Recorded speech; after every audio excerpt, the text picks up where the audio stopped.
Hello everybody, GamerJ86 and we're going to be checking out another Yarnhub video. This is called When a Liner Attacked a Battleship. So, let's check it out, shall we?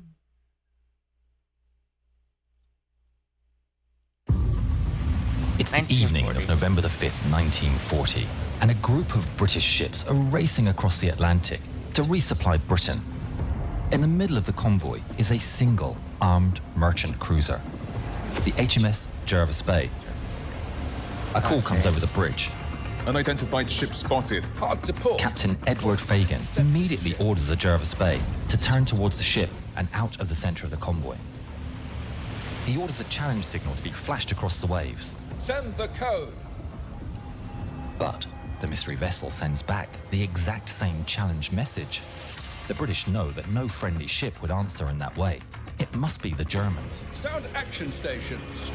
Alarms ring out across the Jervis Bay as men rush to their posts, manning guns and preparing the ship for battle. Back on the bridge, Fagan's blood runs cold as he realizes what he's looking at. It's a pocket battleship. Oh, It's KMS Admiral Scheer, one of Germany's most formidable warships. She's bristling with guns and bears enough firepower to devastate the convoy. HMS Jervis Bay is... real quick, KMS is a short word for the Kriegsmarine for the German Navy. Just like how US says it would be for United States ship, or IJN for Imperial Japanese Navy ship during the time of the Second World War. And so they said pocket battleship.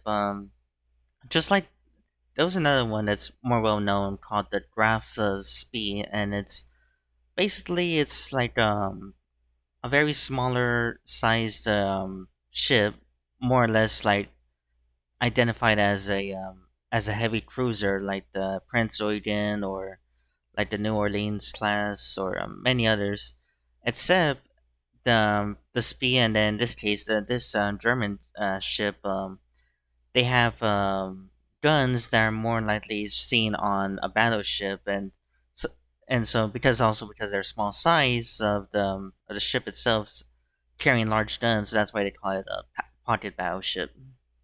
And yeah, a battleship guns versus a little steamer armor, that's not a good combo. no match for a pocket battleship.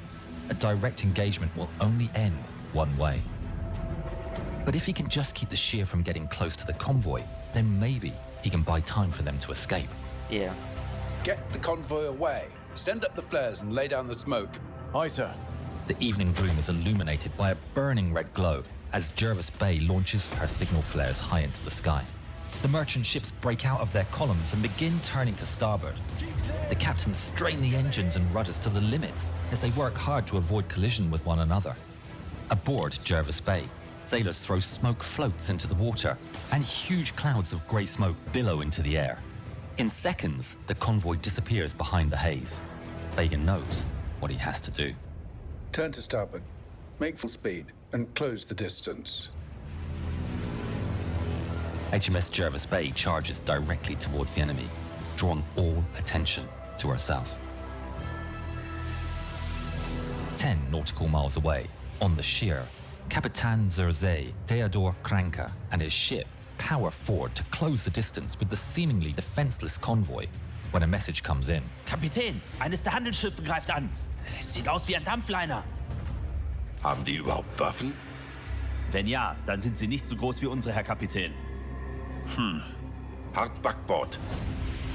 Kranker orders a turn to port, bringing the ship's broadside to bear. On HMS Jervis Bay, Captain Fagan can see his enemy lining up the first salvo. Confident the merchant ships are now hidden from German guns, Fagan gives the order. Open fire! At the forward gun, able seaman Sam Patience rams a shell into the breach, but the enemy's still not in range of the Jervis Bay's puny 6-inch guns. Sam watches on the horizon, and the thunder of Admiral Scheer's 11-inch guns tears across the sky. It takes more than 20 seconds for the shells to come whistling down to sea, splashing home in front of their bow and kicking up huge columns of water. The German gunners are finding their target, and the sheer immediately fires off a second salvo with an enormous roar. Huge columns of spray are kicked up as rounds fall close behind. They've got us bracketed! Feuer!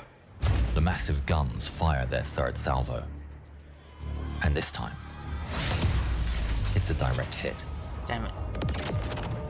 The bridge is torn apart by a mighty explosion.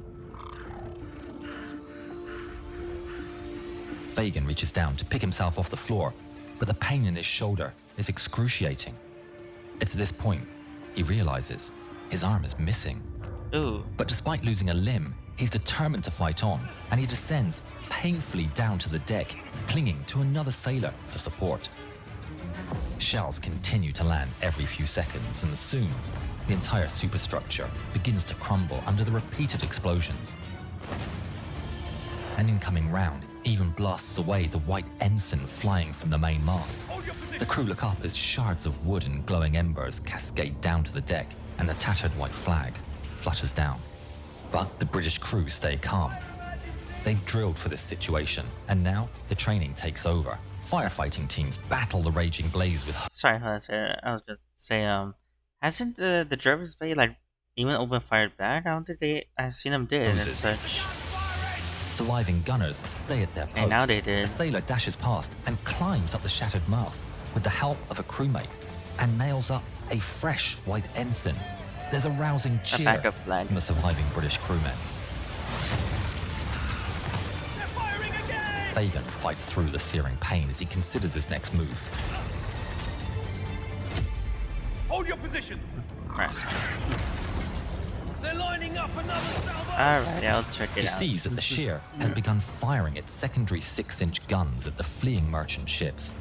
Jervis Bay's continued resistance is the only thing stopping the German ship from unleashing its main guns on the convoy. Fagin pulls himself to his feet.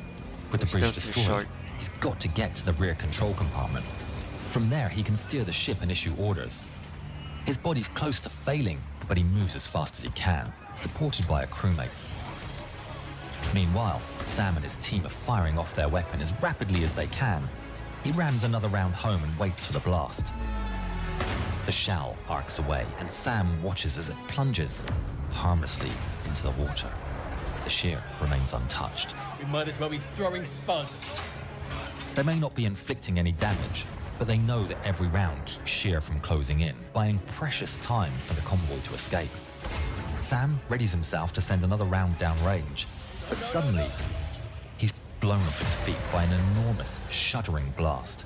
He feels a sharp stabbing pain and slams down onto the deck. Then his world goes black.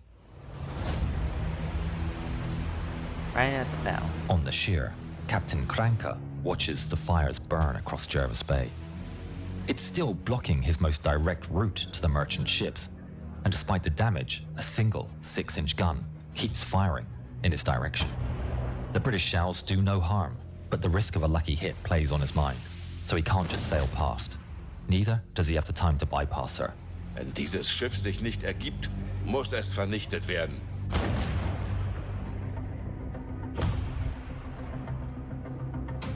Sam comes round slowly, waking up to the chaos of battle. Through fogged eyes, he watches as the captain slowly makes his way along the deck to the rear control compartment. If Fagin gets there, he'll be able to steer the ship and issue orders. Maybe he can get them out of this. Sam watches and shouts encouragement. Come on, sir!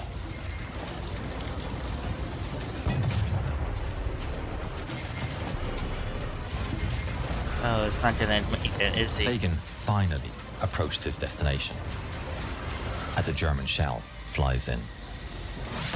The room is blasted apart. Sam braces himself against the force of the blast and looks on in horror as Fagin disappears into a whirl of flames and shrapnel. Damn it. Sam clings to the rail as the smoke clears and shapes start to emerge from the gloom. Peering through the swirling battle, he finally sees the body of his captain lying motionless. The next salvo comes in seconds, striking home and tearing into the ship. Flames burst up from below decks, inflicting the final crippling blow. Jervis Bay shudders, lurches, and then begins to list as water rushes into the hull. Damn. Yep. Abandon ship! All around, sailors put on their lifebelts and begin evacuating. Dazed and injured, Sam suddenly finds himself alone. All the lifeboats have been deployed. His only option is to jump. He stares down into the icy water. Like many others on board, he can't swim. Gotta get out of here.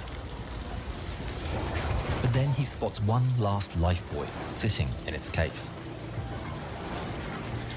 Bracing through the pain, he limps across the deck and hurls himself at the buoy. He pulls at the case, straining every muscle, but the buoy just won't budge. Sam can feel the ship shifting beneath him. Every second brings him closer to an icy grave. He musters all his strength and pulls again. And I this saw time, what they the did buoy there. comes free. Yarnhub.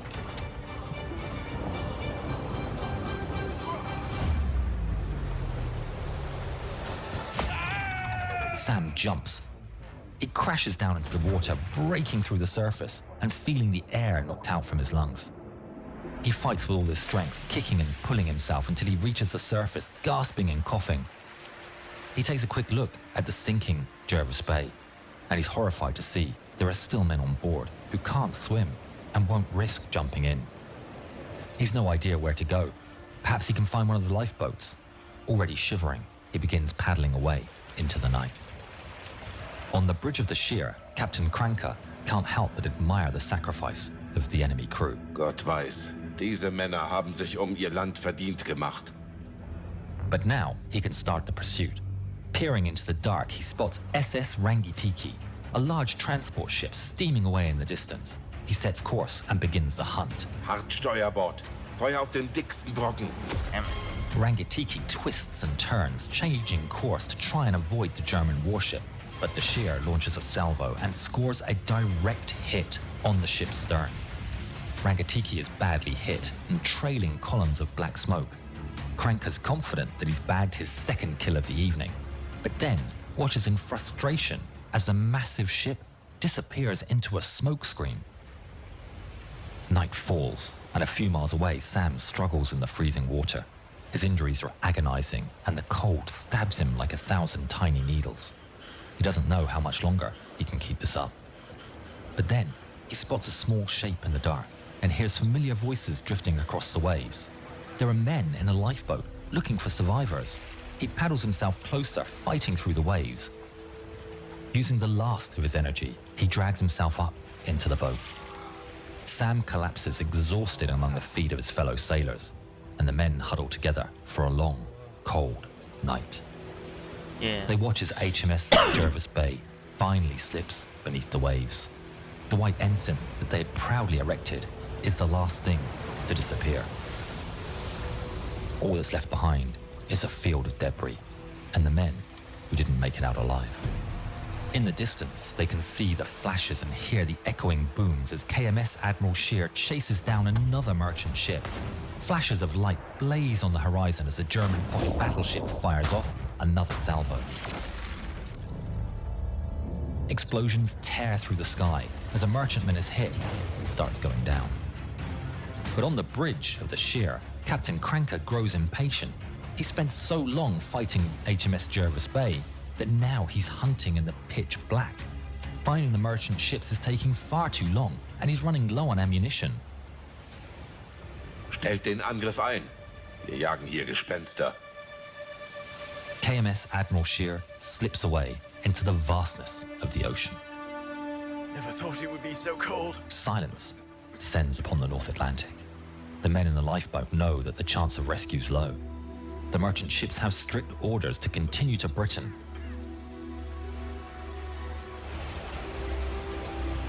But hours later, the survivors spot lights approaching. It looks like rescue has arrived. Help us! The men shout and wave their arms. We are here! As a big boat comes alongside, they hear strains of a foreign language.